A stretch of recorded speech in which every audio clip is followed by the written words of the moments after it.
Telles les racines du banyan qui cherchent et trouvent à s'ancrer dans le sol, les motifs de Patricia Bourgeois s'ancrent dans ses toiles.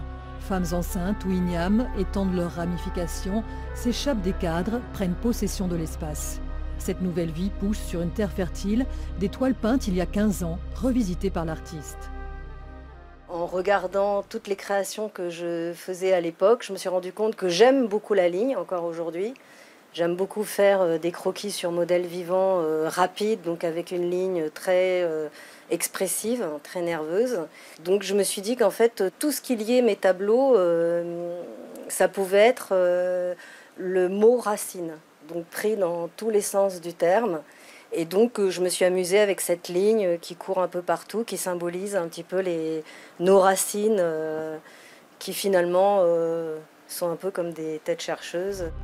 Tête chercheuse, l'expression s'applique parfaitement à Patricia Bourgeois. Toujours en quête de nouveaux effets, l'artiste mélange les techniques, quitte à être surprise par le résultat de ses expériences. Ainsi, cette toile traitée avec des acides photosensibles. C'est la technique du cyanotype. Et donc là, c'est comme si je développais une photo, mais avec le soleil. J'ai fait des lignes avec une sorte de latex. Et j'ai caché les zones que je ne voulais pas insolariser. Et donc là, je la laisse au soleil pendant 10 minutes et après, je vais la rincer à l'eau.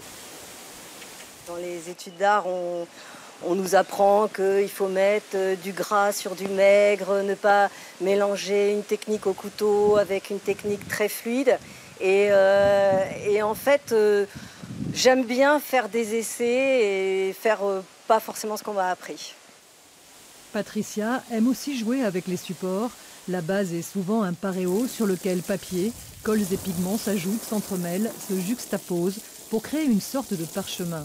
Tout ça fait que, en fait, au bout d'un moment, ça devient comme du cuir quand on le touche. Et c'est comme une peau aussi. Je compare ça à une peau, un peu avec toute cette matière que crée le papier de soie, toutes ces rides un peu.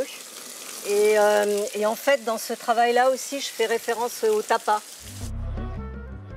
Métissage des matières et des influences donne naissance à des œuvres hybrides, inclassables, uniques, singulièrement belles.